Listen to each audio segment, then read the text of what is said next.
It's Catholicism and Lord of the Rings. If you ever love these movies or have read these books, this episode is for you with Father Ben Cameron on Spirit and Spire, starting right now.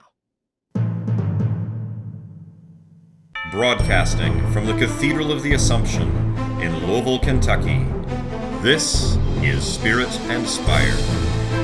And now, here is your host. Hello, everyone, and welcome to another episode of Spirit and Spire. I'm your host today, John Soule, and joined with me in the behind the scenes today on Switch is my co-host, Vincent Ricketts. Hey, Vincent. Hey there. And he's filling in for Patrick today. Today we have a special guest who's actually returning. He's one of our first guests to return to the podcast here on Spirit and Spire. He was here in our original set there in the rectory of the cathedral. We're now here in the Patterson History Center, if you didn't remember that, here at the Cathedral of the Assumption. And we're with Father Ben Cameron of the Fathers of Mercy. So welcome, Father, to the podcast again. Thank you. Good to be with you. Yeah, it's a gift. And we alluded to this at the end of that episode, I believe, or if not, then we talked about it in the behind the scenes after show. Was the desire to have a full episode just to discuss the Lord of the Rings and all the mythology and deeper truths behind that. So I understand that you've given several talks on that, and we're also scheduled to have you come kind of facilitate a men's retreat on Lord of the Rings here for Family Renewal Project in the Archdiocese of Louisville coming up in January. Right. So that's going to be a great gift for any guys who are more interested in this episode and some of the topics to have a full weekend immersive experience into that world. That'll be a really cool experience. But I know that you have several talks that you give frequently in different ways, so I figured we'd go through some kind of a breakdown of some of the big points of that and some of the other fun facts. And, of course, for our audience, they have to know this up front. I have not read the books, and I feel terrible saying that. I know. Thanks, Vincent. Vincent has read the books, and so I have read a lot of the first one, and I've always wanted to continue, but life got in the way, and I always allowed life to make my big excuse. So I have a desire to read them. So it's just got to get to that point. But I have seen the movies many, many times, and I know that may be a red flag to you all, but don't judge me too harshly here. But I love Lord of the Rings because I know the depth of Tolkien's heart. So, Father, what would be some of your initial thoughts on this illustrious topic that many Catholics love? Well, I think one of the first things is to understand that Tolkien was a very strong Catholic, and he was a convert to the faith as a child. And then when his mother passed away, his guardian was actually an Oratorian priest from the same oratory that was founded by St. John Henry Newman, so the first Oratorian community in England. And so he grew up just immersed in the faith, and his last 50 years of his life, he was a daily mass goer, daily communicant. And he said that his Catholic faith is reflected in every page of his work.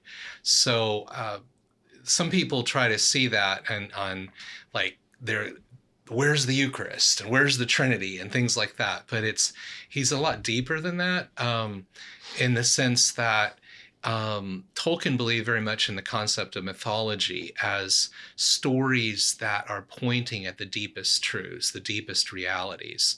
So a lot of people say, oh, this is a myth. They think, oh, that means it's not true.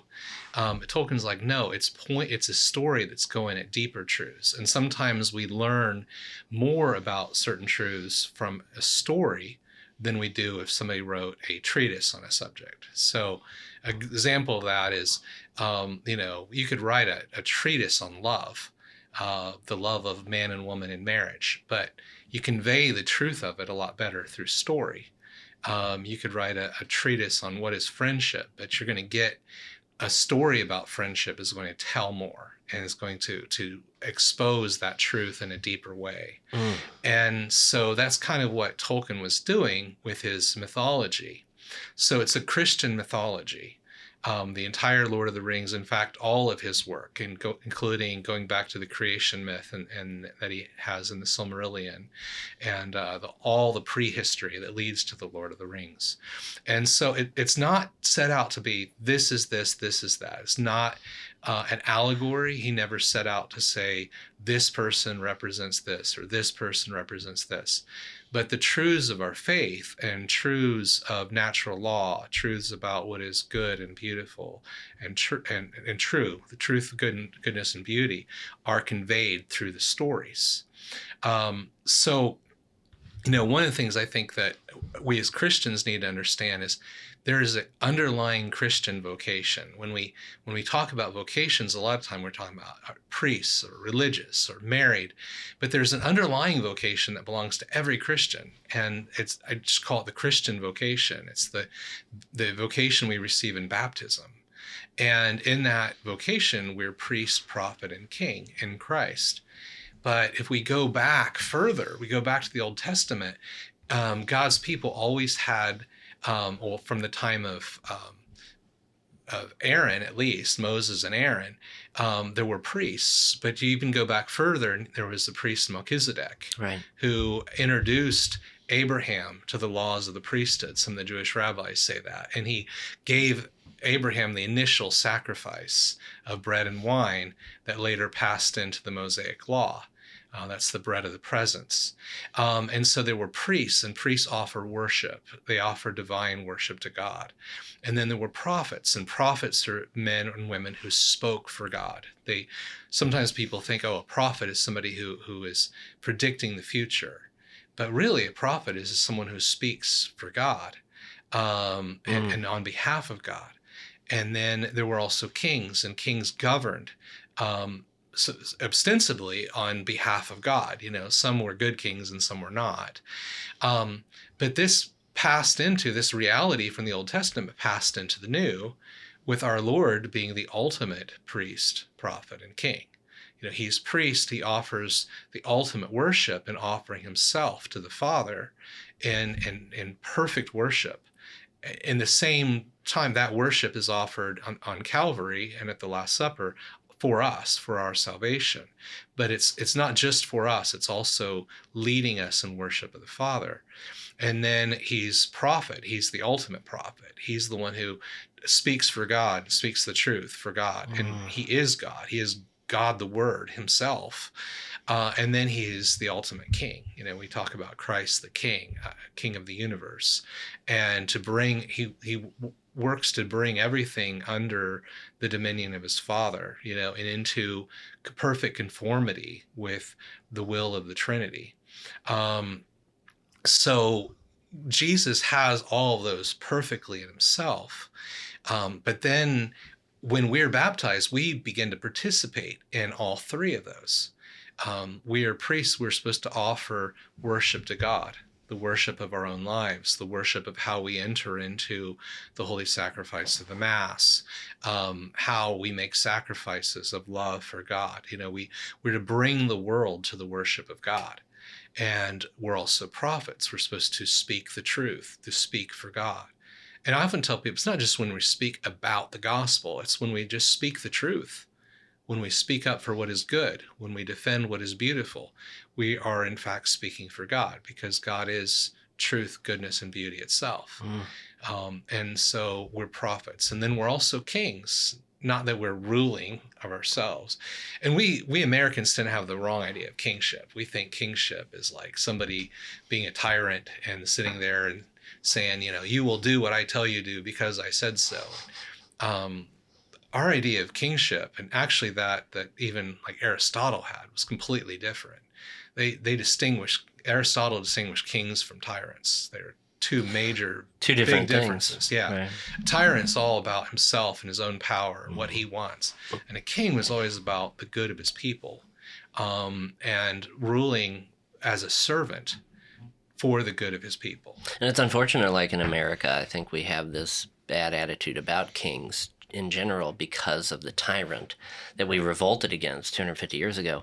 That has lasting effects on generations. Right. And so our entire understanding of kingship is jaded in that way. It's unfortunate. Right. And unfortunately, historically, a lot of kings became tyrants or acted as tyrants. Right. But the idea of what a king is itself is something very good. And so in our Christian kingship, we should be seeking to order the world and do things that are for the common good of humanity, bringing about the good of society, bringing about the good of families, the good of nations, and all of that in a very unselfish way that ultimately brings the whole world under the kingship of Christ. So this is our Christian vocation that we all have. Mm-hmm. And so I believe this is really illustrated. All three of these are illustrated very well in The Lord of the Rings. But not in an allegorical way. Not allegorical. Right. Yeah. So Tolkien was not setting out and saying, for example, he wasn't saying Frodo is a priest. But in fact, Frodo does illustrate what priesthood is about. Frodo is one who offers himself to carry a burden, like Christ carrying a cross, or like Christians carrying a cross in their lives. Yeah. And in fact, during the course of the quest, Frodo has to renew that offering over and over and over again, just like we have to renew our offering of ourselves, our offering of ourselves in worship, our making sacrifices for God and for the greater good. That's something we don't just do once. We do it again and again in our lives. And so Frodo does that. And he's a priest in self-offering. He's a priest in carrying a burden, very much like Christ carrying a cross. But he's not a perfect image of Christ. Right. Because Frodo fails. Yes. Frodo has to be helped to fulfill the quest. Jesus didn't fail. Jesus didn't need help to fulfill his quest. So this is where it almost goes to allegory, but it doesn't because of that. But an allegory is in the mind of the author. Right. So in an allegory, the author is saying, this person is this. And Tolkien wasn't doing that. It just kind of happens that as he's pointing at the truth, he's really pointing profoundly at what it means for us to be Christian priests, how it is for us to show forth, worship and bring about worship of God. I think of the priesthood of Frodo and how he lived this out. I mean, to some extent, pointing to the priesthood of Christ ultimately, but not perfectly, as like, I think the word is inimical to our own experience as human beings, like on our journey to Calvary. Like, how do we make an offering of ourselves? So for me, it's personal in the sense where when I was 12 years old, I think the Return of the King came out in theaters, and just watching that was like very formative for me, being able to just enter in, because I'd already obviously seen the first two, but I don't think I saw them in theaters because I hadn't heard of it until then. But when I saw that in theaters, it really like, wow, this is an image of the complete destruction of evil in every sense of the word. I think the most profound scene was, of course, right after the ring is destroyed and everything crumbles around around the faithful remnant, right? And I was like, this is exactly what heaven will be like one day when all of evil is conquered. And I think I gained that understanding of the Lord of the Rings because within a year of that coming out, the Passion of the Christ came out. Right.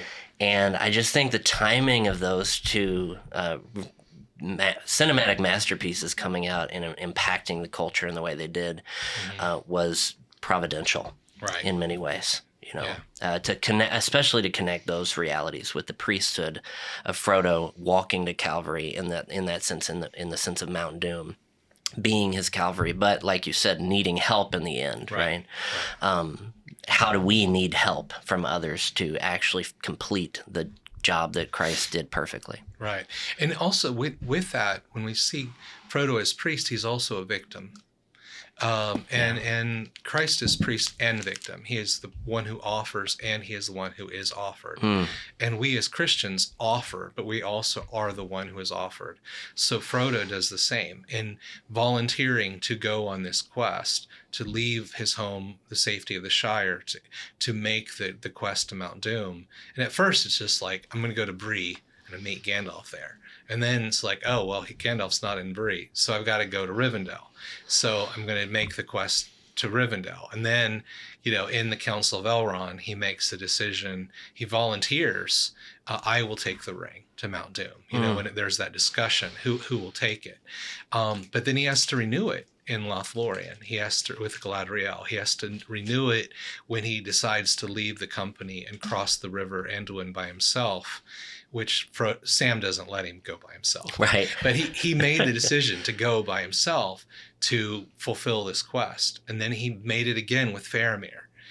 So over and over again, he kept renewing this intention. But he was a victim because he was suffering tremendously. And sometimes in our Christian priesthood, we suffer. Sometimes that is part of how we offer ourselves, as we take whatever suffering we have, we offer that to God, for God to use for his greater glory, to use for the salvation of souls, to bring about people's conversions. And, there's many ways that people do that. And some people do it very formally. Some people do it kind of like in a general way. But I know people who will offer their particular sufferings up for, like there was a young girl who had a tremendous fall. This is out at Thomas Aquinas College years ago. Fell off a cliff. Almost every bone in her body was broken. And as she was dying, and it took her a couple of days, she explicitly offered all of her sufferings for the unborn children. Wow. There's somebody who was very close to me who offered up his sufferings in part for the conversion of a notorious homosexual, who a couple years after this person died, that notorious homosexual became a Catholic and left the homosexual lifestyle. So sometimes it's through, a person being moved to make an offering for somebody in particular or a particular cause. And sometimes it's more general, but realizing that the sufferings of our life, being a victim, not being a victim like woe is me, but voluntarily choosing to embrace suffering, that's part of our priesthood. And that's something that Frodo did, so he kept embracing it again and again and again, even to the point where, Sam was like, can I carry the ring for you? And he's like, no, I can't let you do it. It would break me. It'd break my mind. And then Sam's like, well, if I can't carry the ring for you, but I could carry you. So, and then Sam takes the Lord on his back and helps carry him up the mountain, So there's this incredible friendship there, but also Sam's vocation. And we'll come to that a little later on. Sure. But the priesthood itself is illustrated very well in Frodo. And is it a perfect image? No, but it is pointing us at something that's profound. And, in some ways we can take things like this into meditation. When we're meditating on the reality of our call to be priests, we can use that image of Frodo to help us to make it more concrete, to see, okay, this is how I need to live this out as a Christian. And so that's what I encourage people to do. And that's the first talk of this retreat. The Christian Vocation, the Lord of the Rings, is on what is priesthood, and we illustrate it with Frodo. So we go more in depth with how he does this. Right. That was a very good sneak peek, Father, as far as the priesthood goes. So what would you say as far as the idea of prophet when it comes to the Lord of the Rings? So the character I think best illustrates what it means to be a prophet is Gandalf, the wizard. Now, Gandalf actually is not really even human. He's more of an angelic creature. Right. He is what's called a Maiar, and they were part of the Aenar, the original spirits that were created before the creation of the world. And then some of them went into Middle-earth to help to form the world, and they're called the Valar and the Maiar. So he's an angelic creature who is then sent further into Middle-earth as a wizard.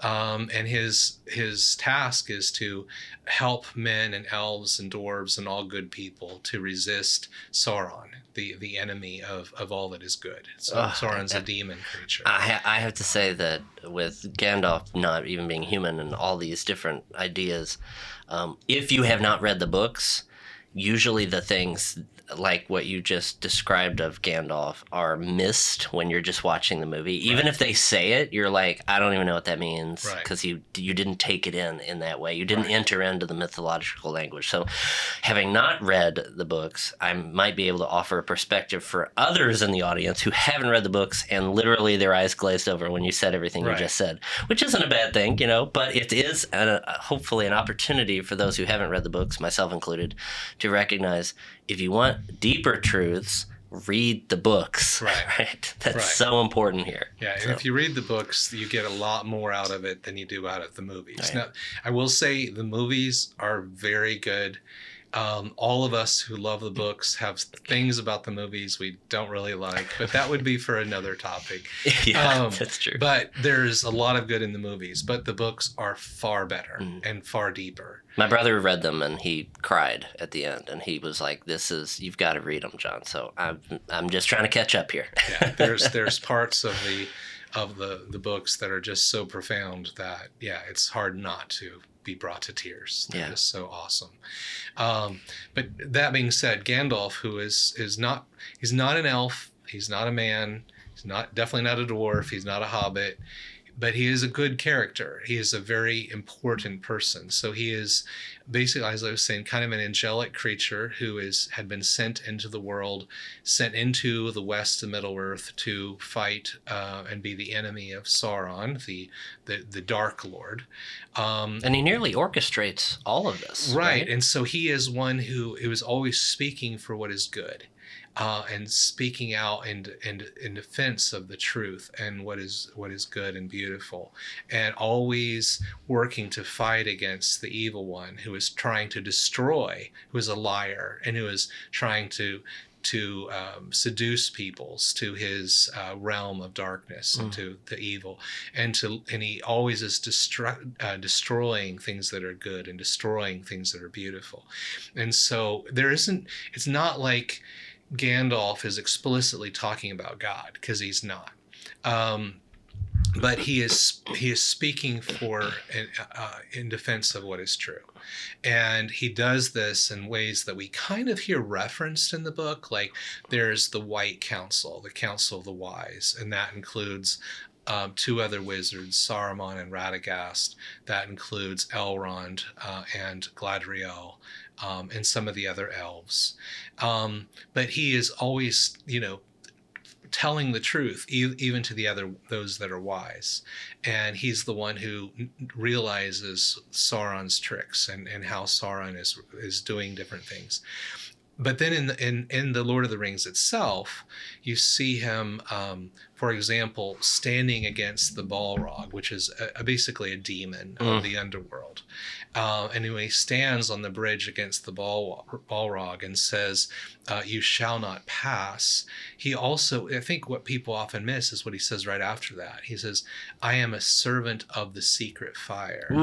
And the wielder of the flame of Undor. And it's just this Undine. Anyway, it's just this sense that he's standing for something that's beyond himself. He's not the power. He's standing on behalf of somebody else. And really, it's a reference to he's there as God's representative, and he's not going to let the Balrog, win the battle. And in fact ends up destroying the Balrog and goes through kind of a death and resurrection experience. And that's got to be the thing that hooks people who haven't read the books, who have watched the movies. Like that was one of those scenes that you just get permanently embedded in your mind. Absolutely, yeah. So then, kind of off scene in a certain sense in the book from the other characters, but portrayed, visualized in the movie, is this battle between Gandalf and the Balrog, and then Gandalf he basically dies, but then he's brought back to life, so kind of a resurrection. So this is reminiscent of Christ, yet he's not Christ because he's not God, But the fact that sometimes there is this we can go through kind of a spiritual resurrection experience, where maybe we were dead in a certain sense, and then we have this renewal of the life of grace and the life of faith. So in that way, there's a priesthood connection even within Gandalf a little bit, right? There is. But then after he comes back as Gandalf the White, because before he'd been Gandalf the Gray, we see him in a prophetic way. He goes to Theoden, the king of Rohan, who's been kind of under the influence of Saruman, who had turned to evil. And he breaks that influence, and he brings Theoden back to his senses and gives him courage, witnesses to him what needs to be done, and Theoden follows example. So he's very much of a prophet. This is the reality of the situation. This is what needs to happen. And Theoden is one who listens. Yes. And he follows that example.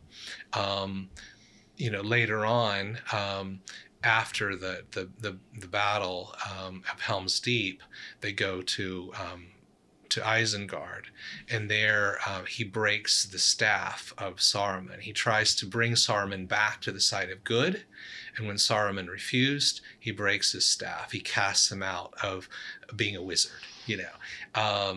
So he's lost. The fact that he has power. that power to do that to other wizards that you would think would be equal to him, right? Right, and in a certain sense are of their nature, but because Saruman had gone over to evil, he is not as powerful as Gandalf, who is dedicated to good. And this is a thing that we often forget. We think, oh, evil's got all this power, but evil does not have greater power than good. Ultimately good prevails, good will prevail. And when we see darkness in our own world, that could be a reassurance, that ultimately this will pass, because God will bring about the victory. And in fact, Jesus has won the victory. We're just waiting for the final manifestation of that. But we do our part in bringing that victory about. So later on, Gandalf goes to Minas Tirith, and he has to talk to Denethor, who is the steward of Gondor. Gondor doesn't have a king. Their line of kingship had been broken like 1,000 years before. And so they were ruled by stewards, which is this is also a kind of a Christian Jewish allusion, because in Israel, the kings always had a steward, prime minister, right-hand man, sometimes called the master of the palace, who governed the kingdom on behalf of the king, who helped the king. And when the king was gone, they kept things going until the next king could take power. And this is referenced in the book of Isaiah, Shebna, master of the palace, being cast down out of his role, and then there being a new Eliakim taking his place. So, Denethor is a steward. He's not a king, but he has tremendous power, and he thinks he's very wise. But Gandalf tries to point out the folly that he's listening to darkness. He's been allowed himself to look into one of the seeing stones, and he's allowed himself to be fooled by the Dark Lord. And Gandalf is trying to bring him out of that and bring him back to truth and bring him back, give him his courage back to lead his people effectively. And Denethor doesn't. Denethor ends up committing suicide, but there's this whole sense of Gandalf is witnessing to the truth, both to those who were willing to hear it and to those that weren't willing to hear it. And this is something that we as Christians are called to do. We're called to speak the truth in season and out of season. We're supposed to defend the truth and the good, whether people want to hear it or not. And so like in our own society right now, we need to speak up for the truth of the sanctity of human life, the sanctity of marriage as created by God, the sanctity of the gift of human sexuality as intended by God, the integrity of the human person. There's so many things that are under attack. And speaking of the things that people fall into that they think are good, like the misuse of the internet, right? The unhealthy attachment to social media, or the dangers of pornography and all of those things. I've heard a talk on, I think, Matt Fradd's podcast with Joseph Pierce, who talks a lot about Lord of the Rings, and they were talking about the I think it's the Palantir. Is that the name of the ball of the Seeing Stones? The Seeing Stone, right? The Palantir, as a perfect kind of representation of the internet and how we think that by looking at screens, we somehow can see a wisdom beyond ourselves or our own community, because we have the collective wisdom of the global, community. And even Google has the idea of being infinite, right? I mean, that's what the word Google means, like one with almost an infinite number of zeros. It's like 100 zeros or something afterward, but it's not infinite wisdom. Right. It's not infinite knowledge or information. So there's something missing. There's something incomplete. And, Denethor falls for that illusion, just like many of us do with this idea of information being equivalent to wisdom. And that's not true. Right. And this is the beauty of Tolkien writing a mythology, because there was no internet when Tolkien was alive. Right. And so it wasn't like Tolkien setting out saying, I'm going to write the Palantir in as an image of the internet. Right. He didn't.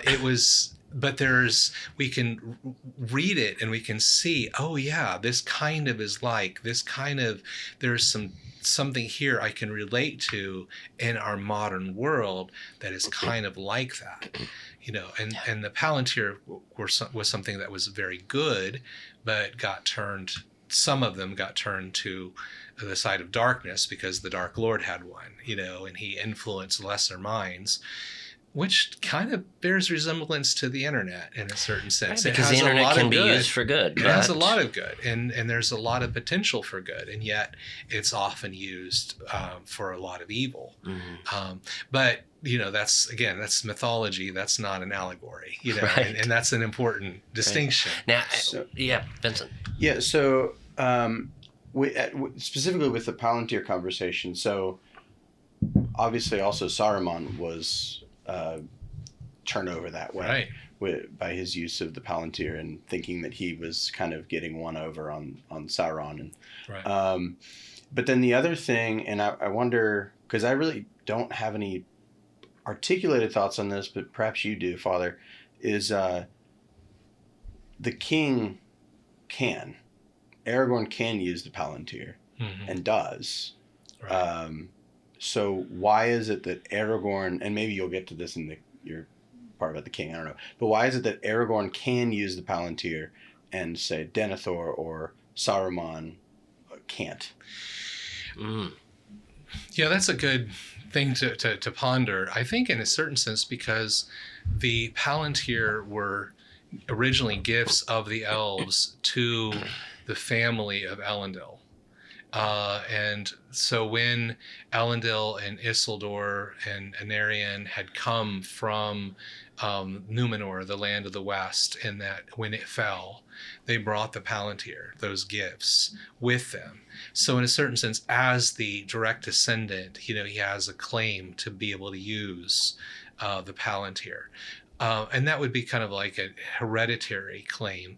But also he was a strong enough person that he could wrest it from the Dark Lord, from Sauron, because it had been tuned to Sauron, pulling Saruman in. And Aragorn had to struggle to pull it away, to use it for his own purposes. But that had to do with his own character. And, same type thing in a certain sense with that whole thing of the internet. We can choose to not use it for evil purposes. We can choose to use it only for good purposes. Right, but it requires a strong personhood. It does. And being very clear about what we are as, and that's kind of the kingship element in a certain sense. So we might come back to that in a little bit. Yeah. But getting back to Gandalf is always witnessing to truth. And he leads, and those who are open to truth listen to him. And we as Christians are called to witness to truth, and we can know that those who are really open to the truth, those whose hearts are in the right place or desire what is good, they're going to hear. And that reminds me of one of the passages in the prophets in the Old Testament. It's like, I think it's Isaiah, but no, it's Ezekiel. Ezekiel chapter 3. It was in the Divine Office this morning, actually, where God says, "I send you as a watchman. I've appointed you a watchman of the house of Israel." And then I think it's another passage where it says, "Whether they heed or they resist, they will know that a prophet has been among them." So we're to bear witness to the truth. But Gandalf shows that he always bears witness to the truth, and then people follow his example. And we end up seeing that, like, after the fall of Denethor, Gandalf becomes the unofficial leader of all the forces of the West. And even Aragorn and Éomer, has become the king of Rohan by that time, they all listen to Gandalf.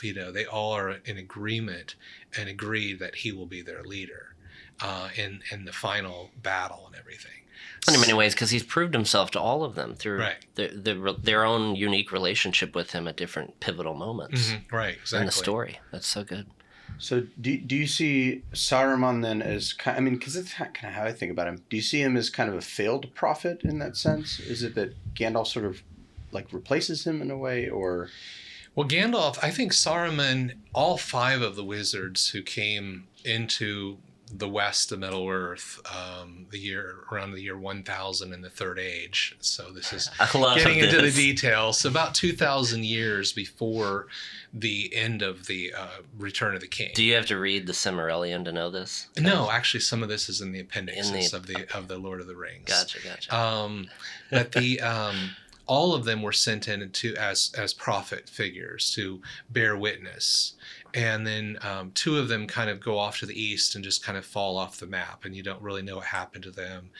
And Radagast kind of gets distracted, is more interested in the birds and the animals, and works among them, and is very talented with them. But Saruman, he is supposed to be a witness, a prophetic figure, and yet he loses track and he becomes more interested in his own power. He wants to rule. He wants to find the One Ring and take control. It sounds like Solomon in some ways. Right? He had wisdom initially, and he had this dramatic fall that led to massive civil war and the total destruction of Israel and exile. You can see that. You can see different parallels because this is part of the human story. Right. Sometimes there are people who start out very good, but they end up getting off track, and they end up becoming sometimes very bad. And that's basically what happened to Saruman. So sometimes we think that, somebody's always really good or always really bad. Some people start out good and they become bad, and then other people start out bad and they become good. And, you can kind of see these type things happen in the stories. They're not really a big picture that I can think of somebody who started out bad and became really good. But you do see Saruman, who was very good, who became very evil, and that led to his downfall. The particular thing I was thinking of with that too was, why is it that Gandalf goes from the gray to the white, and Saruman was Saruman the White? Mm-hmm. So are we to see that him becoming the White as like a replacement? Especially with how the movie portrayed his revelation to Gimli and Aragorn. It's that way in the book too. They think he's Saruman. Yeah. Yeah, I am now Gandalf the White. And they said, well, we thought you were Saruman. And he says, well, I am what Saruman was supposed to be. He takes that role, after his death resurrection experience, that he becomes the great leader of wisdom, which before he was kind of in the shadow of Saruman. But again, if you go deeper into the mythology, you kind of see that even from the beginning, Saruman was put out there as the leader, but Gandalf was always known that he was going to be the one who emerged as the great hero. So even his prophetism was prophesied. Yes. Yes. That's Yes. amazing. Now, does he remain a servant of the secret fire as Gandalf the White after? Yes. That's yeah, what I because he's thought. always that is a reference ultimately to God. Right. And and he never betrays that. But when the Dark Lord is cast down and his reign is completely ended, then Gandalf kind of begins to fade into the background. Aragorn becomes king. Gandalf kind of helps him get started, but then Gandalf is like, he's no longer going to lead, because he's like, my role was to fight against Sauron. I was the enemy of Sauron. Now that Sauron is gone, now it's time for me to kind of wrap up everything and head back into the West from which I came. And at the end of the book, you see him and Galadriel and Elrond all passing into the West, and you find out that the elves had their own 3 magic rings, their 3 rings of power. And by the way, magic in Middle Earth is nothing like magic of Earth, of people who are claiming to have power that's intrinsic to Earth, or power that they use to do evil things or whatever, to control. It's more of what is innate to the elves as kind of an unfallen race, has been kind of put into these rings.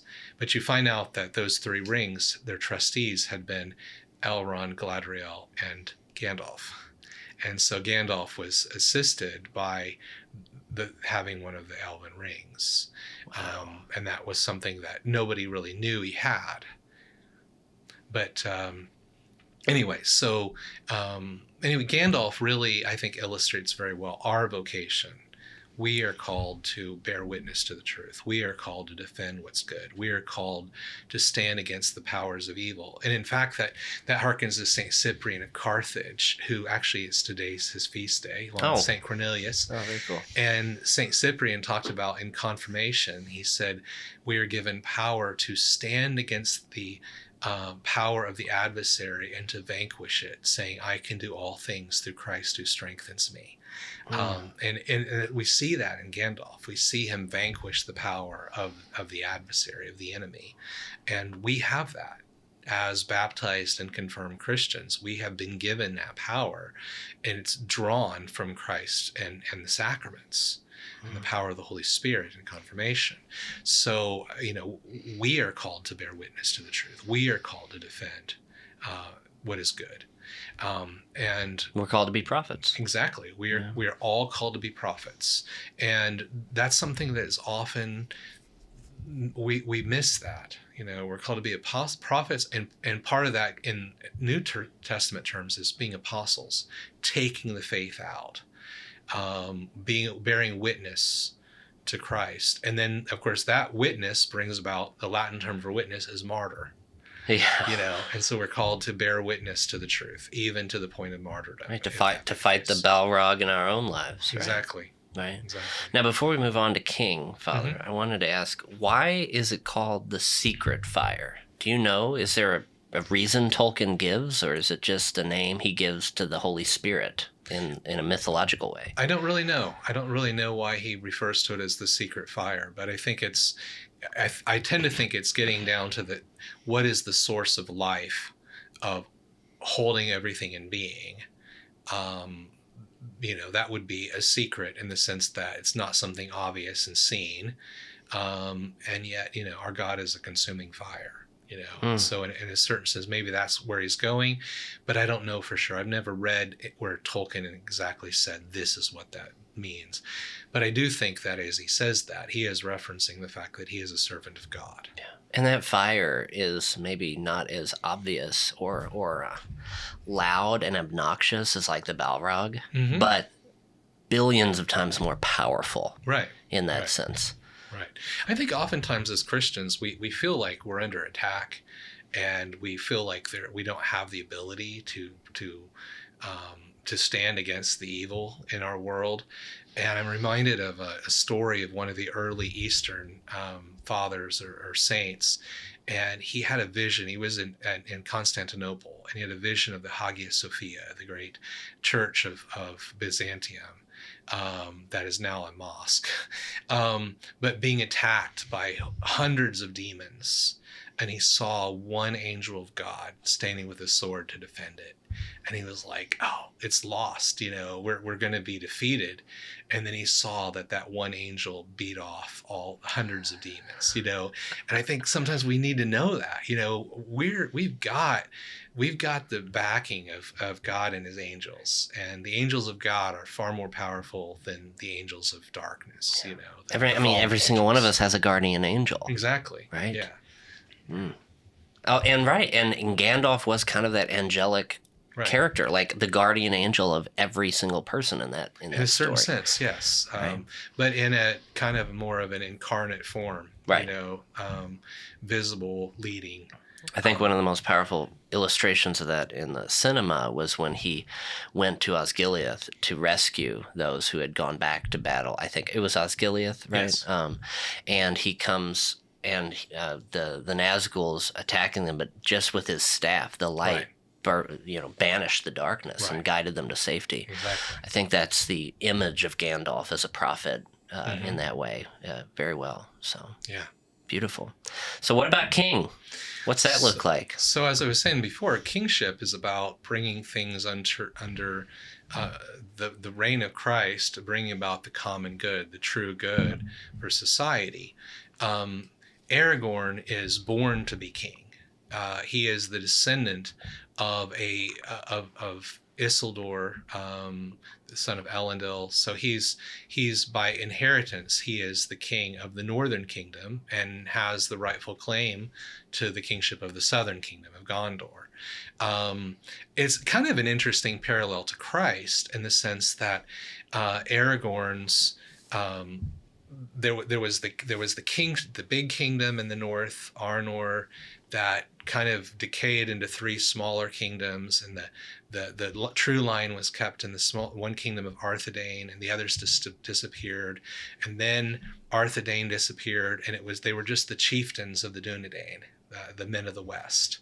And so he appears in the story as just this. They called him Strider, the Ranger, but the Rangers were the descendants they were the Dunedain. They were the men of the West and the men from Numenor. And he's the chieftain of them. But it's kind of like Christ, and since David had Israel, and then it got smaller, and then there was only Judah, and the big kingdom of Israel disappeared, and then Judah, the kingship, Babylonian exile, the kingship disappeared, and when they came back, they didn't have a king. But yet the line of David was preserved right down to Joseph, and then Joseph and Mary and their son is Jesus, and so there's like a parallel to Christ in that, but yet I don't think it's something that Tolkien set out to do. Right. I don't believe Tolkien set out to say Aragorn is Jesus. He's not, but there's this resemblance to the lost kingship coming back. But Aragorn, his entire life has been devoted to preparing for bringing the kingship back. And that's something where the movie really falls short, because the movie portrays it that Elrond has to show up and pull out the sword and say, become who you were meant to be, and all this kind of stuff. And it's like, it wasn't like that in the book. It wasn't like that at all. From the time he found out who he really was as a young man, because he'd been raised with a different name, not being told as a child who he really was.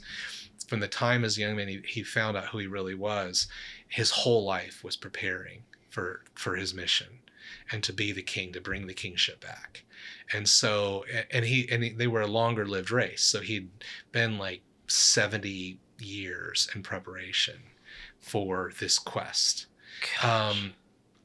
So sometimes we have like long time kind of getting ready for, whatever our particular vocation. And sometimes people are like, oh, I wish I could get married right now. It's like, well, no, you have to prepare yourself for the vocation of matrimony. You have to prepare yourself to be a husband and father, or a wife and mother. We have to prepare ourselves to be a religious, or to be a priest, or to have a certain mission. And Aragorn does that. He's preparing himself over the course of decades for his role and for bringing the kingship back. But then as he leads, he's not obviously through most of the book ruling as king, but he is doing what kings do, and he is a leader. And he is a man of great courage, and he puts himself out on the front line and leads from the front. You know, a lot of people think, oh, the officers are in the back. Well, the old way of thinking, the leaders lead from the front. And Aragorn was always leading from the front. He was always, willing to challenge, and there's just some beautiful places where he kind of opens up to show who he is. And I think of like when Aragorn and Legolas and Gimli had pursued this several hundred strong company of orcs that had taken Merry and Pippin captive, and just the three of them pursuing this company and then slaughtering them all. Well, no, actually, they didn't slaughter them. Oh, they didn't slaughter them. It was. Oh, that's right. That's right. I'm sorry. Éomer and his company had they fought the battle. Beat them to it. Beat them to it. Right. But when they meet them, Éomer's got 105 men, and is like, who are you? And Aragorn, tells him who he is, and Éomer just kind of like almost bows his knee, and recognizing that this man is greater than I am, that this is a very important person and a great leader, and they become great friends. And Éomer, in fact, is the one who's going to become the king of Rohan. And like Aragorn, he is a king who is doing for his people. He's sacrificing, he's leading from the front for the good of his people, just like his uncle Theoden had done, leading in the front of the battle. Well, and just like Christ does in the front lines of the battle against evil with the cross. Right. It's funny, though, I had heard Bishop Barron use this analogy once when explaining why Christ would have ascended into heaven. Because a lot of people, I think, doubt the faith because it's like, well, you can't see Jesus, you can't go talk to him, you can't go visit him, he resurrected, but where is he? And so that's an easy reason people give for doubting the resurrection completely. And so the question is, okay, well, then why did he ascend into heaven in a place where we couldn't see him or go talk to him in that way? And Bishop Barron said, well, it's similar to like when a general, moves to the back to be able to more easily command his troops. And I thought that was a very powerful image to kind of help me understand that more deeply. But that's not because he's avoiding the battle or running away from conflict. And it's not because he hadn't for years or wasn't willing even in that moment to lead from the front. It's because it's a tactical move now that he has already commissioned all of his soldiers to be the priest, prophet, and king in his stead, in their own lives in that way. And I think that's an important distinction here. And again, that's where Lord of the Rings has elements of kingship, like Frodo goes off, he's gone, right? You can't see him anymore, and that's heartbreaking to Sam and others. And so there's some level of, no, now, Sam, you're called to love your family and restore the Shire and all of that work.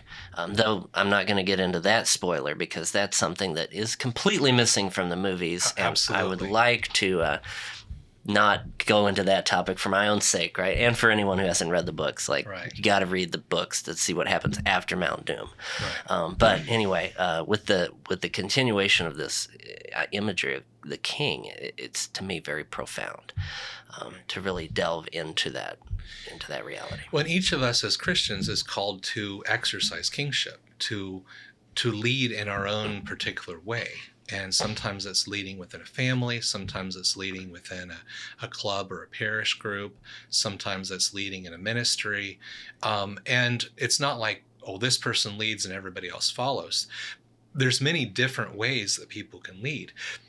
And even Jordan Peterson talks about this as kind of different hierarchies, and one person can lead in one area and another person can lead in another area. But we can all exercise, leadership and servant leadership, even if it's only within the family or within the business that a person might be running or a ministry they might be working in. And then defending what is true. even putting ourselves on the line in battle, if you will, spiritual battle, or some kind of metaphorical battle. But that's what we see happening with the kings in the Lord of the Rings. So Aragorn illustrates that in a very good way. And then after the Dark Lord is cast down and he actually begins to rule, everything is about for the good of his people, the good of society. It's not about himself. It's not about like what I want. It's always servant leadership, and that never changes. And that's something that I think we as Christians need to see and be cognizant of, because so often we think of leadership as a person saying, "Hey, I'm in charge. I'm the boss, and you're to do what I tell you to do." And that's a tyrant.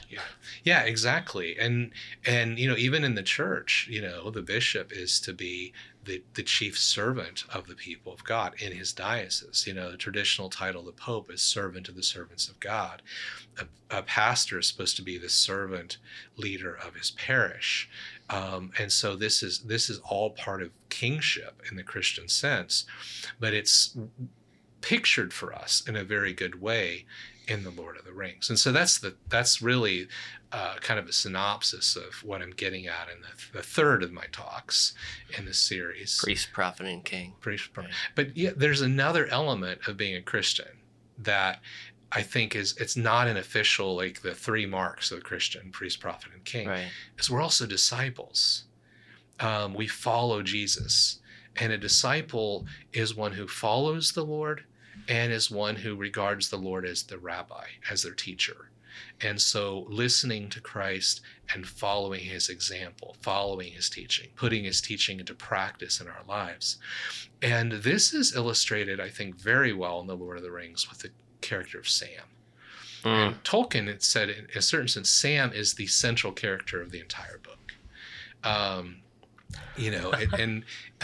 To him, Sam was like the British soldiers in the trenches, the common soldiers that were really the heart of the British effort in World War I. But also it's just that he saw the common man and his simplicity and his humility as having great importance. And so often in our world today, we don't see the great importance of the common Christian or the common man who is faithful to his duties.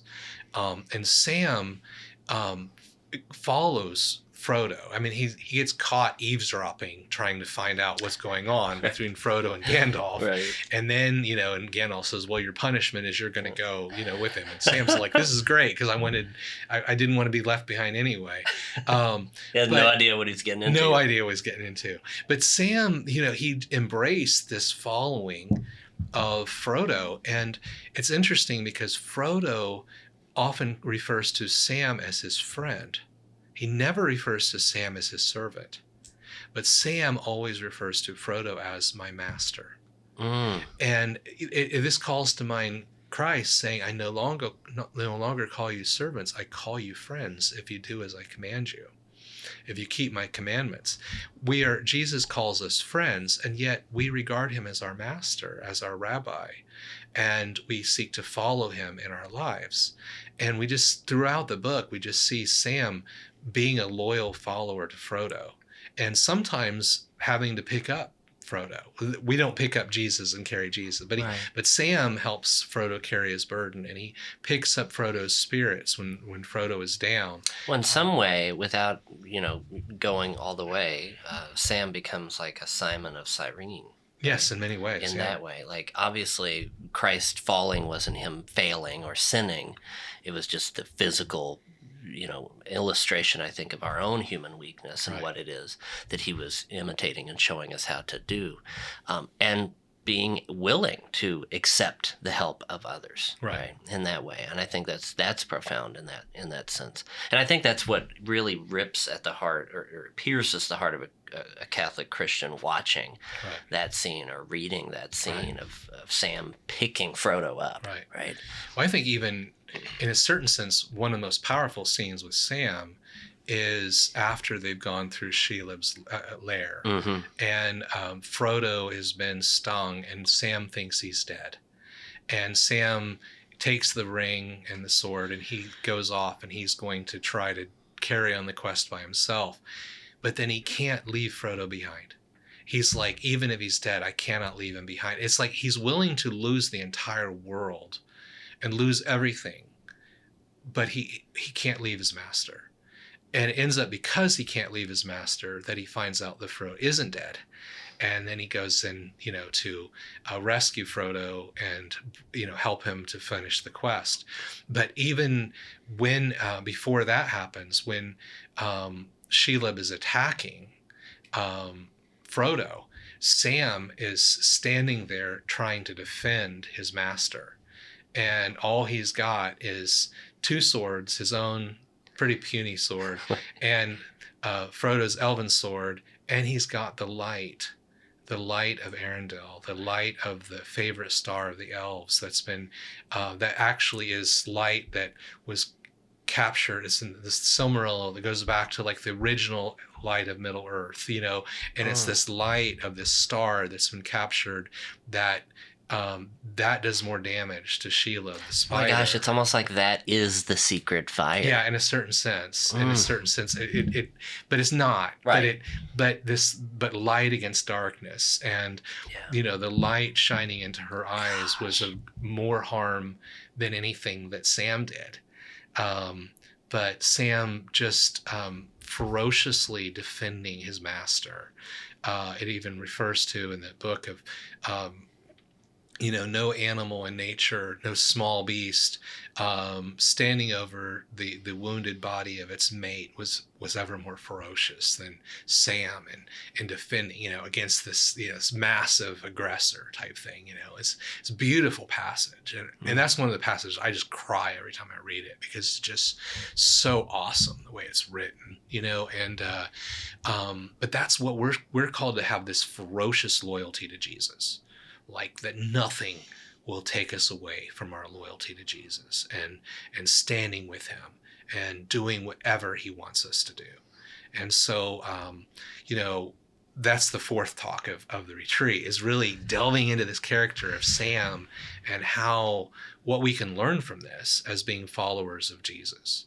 I think that's something that all of us are called to do every day.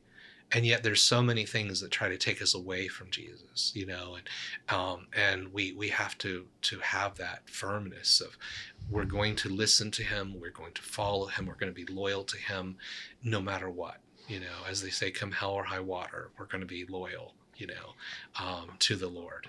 And Sam just brings that out in such a beautiful way. But yet Sam, through that, ends up maturing as a person, and goes from being the servant to being one who is honored along with Frodo. Mm-hmm. And Aragorn places Frodo and Sam on his throne and gets down on his knees in front of them to show that the lowly become the great. Jesus says, I go to prepare a place for you. In my Father's in home there's many dwelling places, many mansions. We're going to be on thrones judging the 12 tribes of Israel. That's kind of shown in a certain sense, that as Sam has grown in this maturity, he is among the great. And that's something, there's other things I don't even get into in this retreat, but just because I'm hoping to write a book on the Lord of the Rings and all the Catholic imagery and stuff, but that'd be exciting to read. One of the greatest virtues is humility, and the hobbits as a whole illustrate humility. They're small.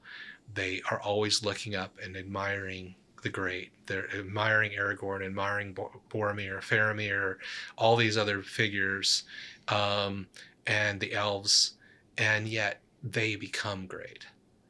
And they never recognize their own greatness. No. But they in fact become great. And that really is a beautiful illustration of humility. And in a certain sense, Sam is the ultimate in that, because Sam never has the inkling of his own greatness. Right. He's even talking about the story within the story. Yeah.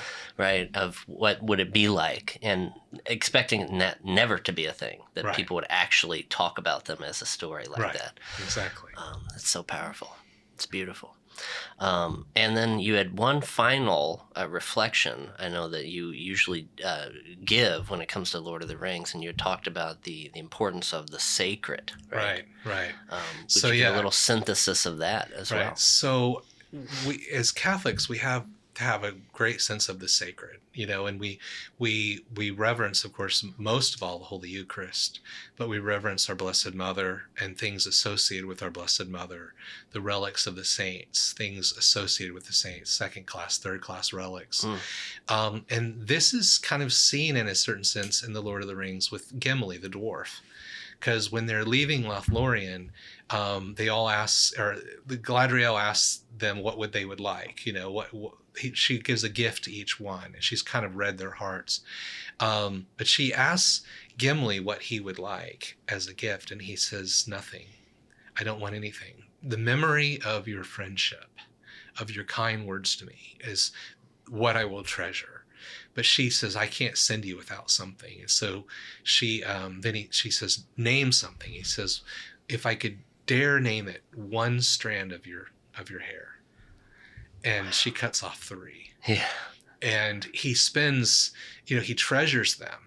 But he spends time thinking about, is crystal and gold even worthy to encase this, to, as something to preserve this? It has this deep sense for her gift, but ultimately for her. And that kind of shows us the kind of reverence that we should have toward things that are sacred. How do we treat sacred things? How do we treat people who are above us, sacred people? And the Lady Galadriel is, in a certain sense, an image of our Blessed Mother. I mean, in no perfect way. Right. There's other figures that also kind of can image the Blessed Mother for us in different ways. Like Éomer, right? Not really. Éomer is a king. I'm sorry, Éowyn. Éowyn. That's In what a I'm certain getting at. sense, yeah, as kind of a warrior, a princess. Right. Arwen as becoming the Arwen. queen, who rules along with the king.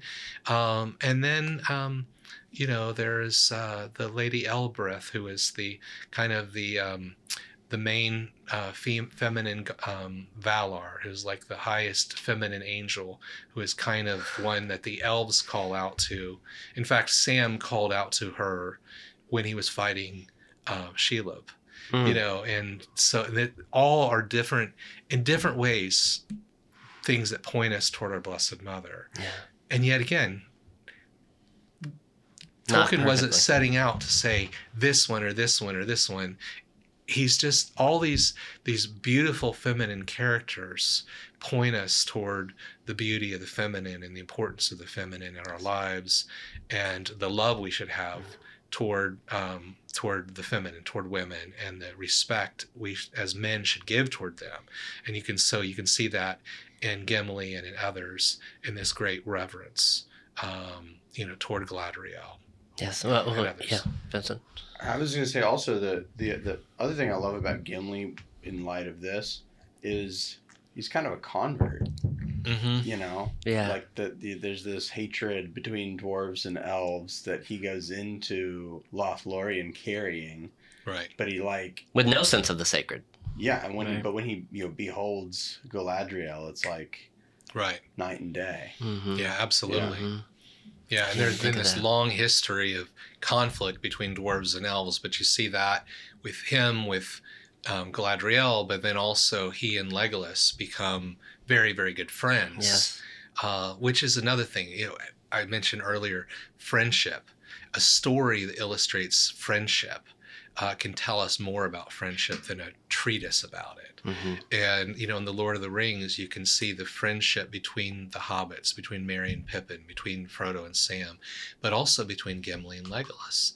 Two people who are very, very different from each other and yet become great friends. I mean, they're basically different races, not more than races. I mean, different peoples altogether, different species Mm-hmm. who become great friends. And so, can we use that to say, can I overcome, obstacles of to friendship with people who are of different backgrounds, different ethnicities, different races, and truly have that depth of friendship And Gimli and Legolas kind of illustrate that. In a certain Well, sense. and that even touches on the sense of the sacred too, because every person should be treated with a sense of sacredness toward them, toward their personhood, toward the depth of reality within them. Because we're really speaking to people who are made for eternal life, Right. immortal souls. Right.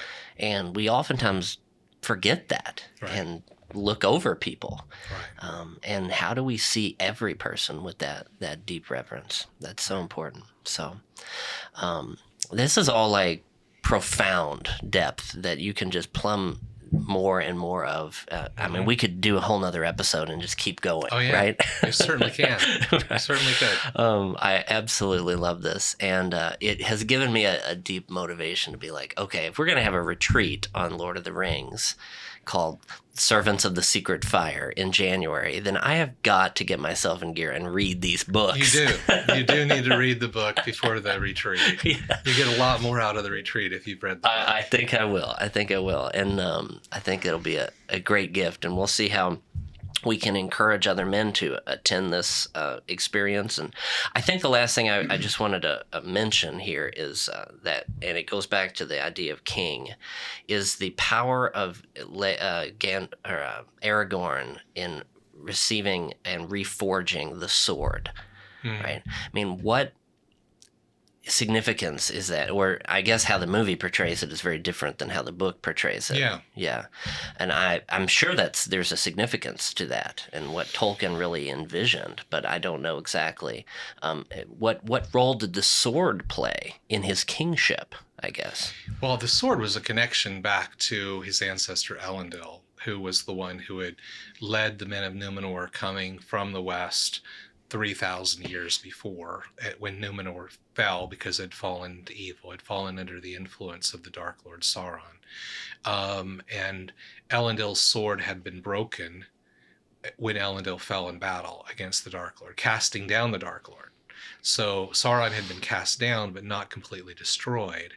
And Elendil and Gil-galad, the Elven king, had both fallen in that struggle.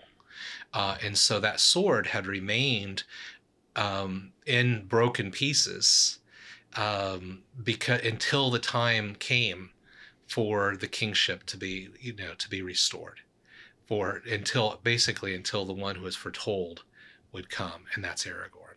And so before Aragorn leaves on the quest, the elven smiths remake the sword. So it wasn't Aragorn who did it, but it was the smiths of Rivendell, Right. who refashioned the sword, and then he gives it a new name, signifying its new purpose.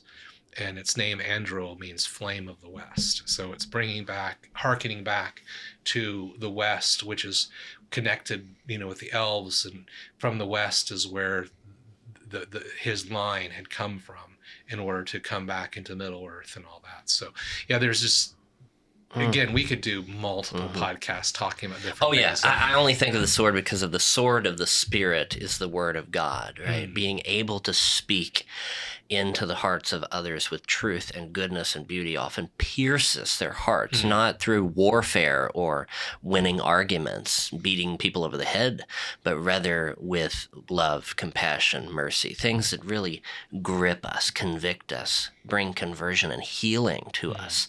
That's what the ultimate sword is, right? Beating your swords into plowshares, really, in a beautiful way. So, as you said, Father, there's so much to go into, but that means you're just going to have to go on the retreat if you're a guy, and maybe we could even have something for the women one day. We'll see what God does, but we got to get this one right. So pray for us, everyone. Like truly, it's going to be a gift. So. Thank you, Father, for being on the show, and we'll try to do this again sometime. I love it. That's Thank great. you. Yeah, Vincent. Before we wrap up, Yeah. I do have one final question Yeah, sure. that is unrelated to anything that we've talked about. Okay.